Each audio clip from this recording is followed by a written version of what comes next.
Hey, what's going on, everybody? It is Thursday, March 24th. Market bounced back. Hey, we saw weekly unemployment claims drop to 189K. That's the lowest since 1969. So the lowest in 53 years. But this is kind of along the lines of what my data has been showing. You know, I track daily unemployment benefit flows, what the government pays out every day. And they've been hovering at a very low level. I mean, I've been sending that information out to my subscribers. So we kind of knew it was going to be a strong number, or, you know, let's say indicative of a strong labor market.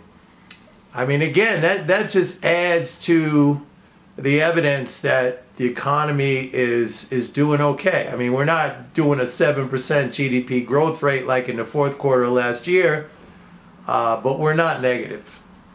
So, and as a matter of fact, just to reiterate what I said, I think in one of my past videos, the forecast for Q1, they're actually getting better.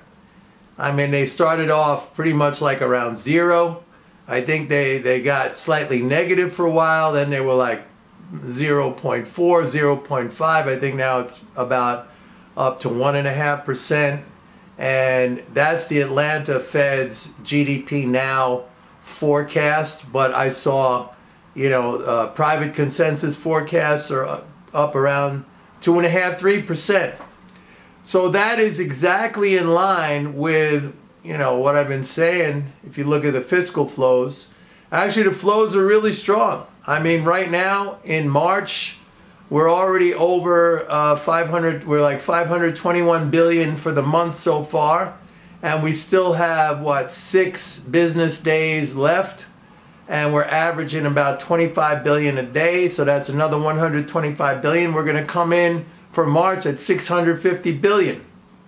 You have to go back to July of last year to see a monthly flow like that. And last month, February, which is a short month, we had 609 billion. These are good numbers. I want to talk a little bit about what the Fed is doing. Again, I got into this yesterday. It's a very interesting situation going on here, and you're not going to hear it anywhere else. You're just going to hear it from me.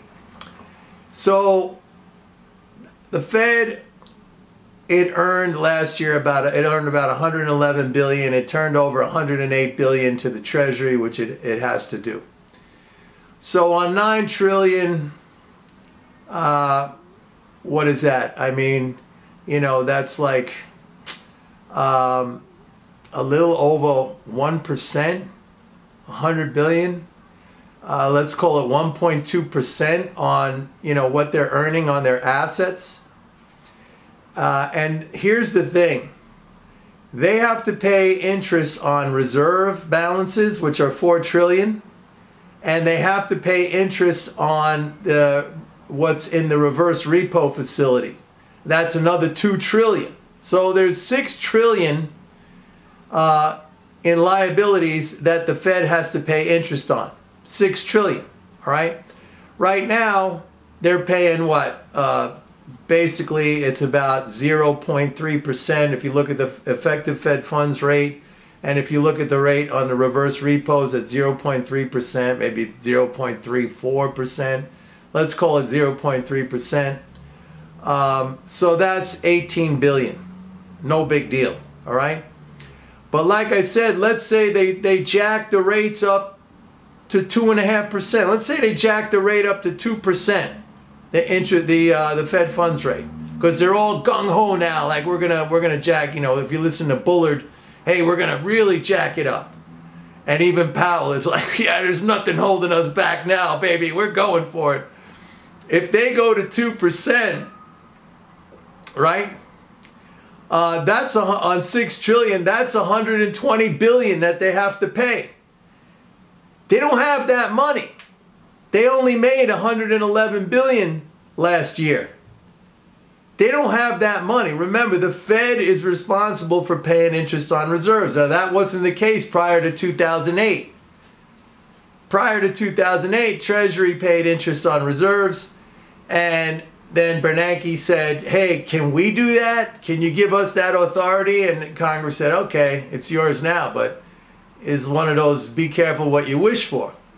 Because if they jack the rate up to just 2%, I mean, yesterday I was talking about 2.5%. If you go to 2.5%, that's on 6 trillion, that's 150 billion.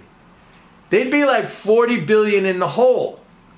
Now, I'm not sure what would happen at that point. I mean, I don't think anything precludes the Fed from still crediting those interest payments, but they'd be running with negative cash flow, and they would not have any profits to, you know, remunerate to the Treasury. And I don't think Congress would be really happy about that. Like, nobody is talking about this. Nobody at the Fed is even, I don't even know if they themselves understand this. I'd be quite honest with you. And you might say, come on, Mike, these are central bankers. Of course they know what's going on. But I will bring you back to an episode that happened in 2019. And in 2019, if you recall, the Fed was still reducing its balance sheet, and what happened was there were 13 trillion in bank deposits, okay, and you know that required 10% reserves, right? It's a 10% reserve ratio, so you needed 1.3 trillion in reserves in the system, and the Fed, because it was reducing its balance sheet, it actually brought reserve balances down below that 1.3 trillion threshold, essentially putting the banking system, the entire banking system, in non-compliance with their own regulations. And then all of a sudden the Fed had to switch, and I forget what excuse they came up with. Oh yeah, there was a liquidity shortage, but they created it. Like they were asleep at the wheel. They were asleep at the wheel. So like if you think what I'm saying, when I say I don't even know if they understand what they're doing, and you say, well, Mike, come on, it's the Fed. I mean, these guys, they know what they're doing. They're central bankers. I say, well, I don't think so. Because we've seen this kind of policy error before. When they literally brought system reserves down below the threshold required by their own, you know, regulatory constructs. I mean, you had 13 trillion in deposits. You need a minimum of 1.3 trillion in reserve balances, right? The 10 to 1 ratio. And they brought it down below 1.3 trillion, and then suddenly they had a reverse course, you know, because the whole system seized up. The overnight lending rates were going through the roof because everyone was trying to borrow reserves to be in compliance. And then, so then the Fed had a reverse course. So like here we are now, when all these guys, Powell and Bullard, like, yeah, we're going to kill this inflation. We're going to jack up the interest rates. Yeah, nothing's going to hold us back. 50 basis points every time, baby. All right, well, we're going to have to pay interest on 6 trillion in liabilities. You got 4 trillion in reserve balances. You got 2 trillion in the reverse repos. And by the way, these reverse repos, they keep going up because why is anyone who is eligible to use that facility, which would include like money market funds and stuff like that, why are you going to keep deposits at banks that earn nothing when you could get, 30 basis points in the RRP? Of course, they're going to keep, funneling money over to that RRP because you're making more money than zero in deposits. So, I mean, it's crazy what's going on. They got 6 trillion now in liabilities that they're going to have to pay interest on. They made 111 billion last year on basically 9 trillion in assets. All right. And if they jack the rate up to 2%, I mean, look, if they go, all right, so they're going to go 50 basis points in May. That'll bump the thing up to 75 to 100. The Fed funds rate 75 to 100. Let's call it 1%. You're at 60 billion already. You're at 60 billion in what they need to credit on those liabilities, what they need to pay in interest. So that already cuts their earnings like more than half. Right there on that move in May. So I don't know if they're paying any attention to this.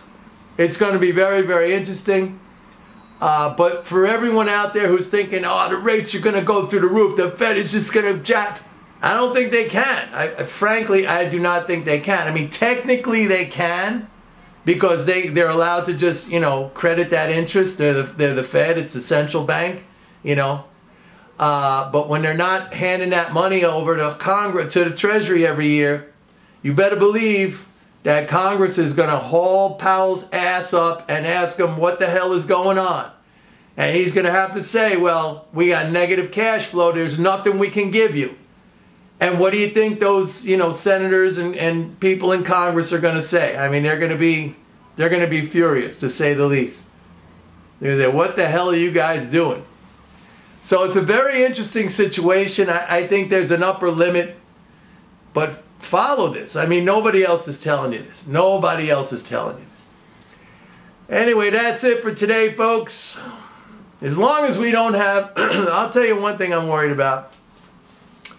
Is and it looks like, the administration and NATO and the media, they're pumping out this narrative, hot and heavy now, that there's going to be a chemical attack in the Ukraine, perpetrated by Russia.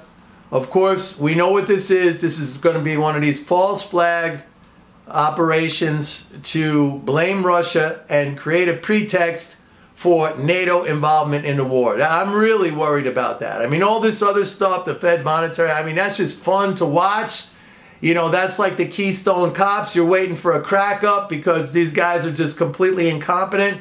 But this other stuff, I mean, that's real and that's serious. And I hope to God that does not happen. Anyway, that's it for today, folks. Enjoy. See you tomorrow. Bye.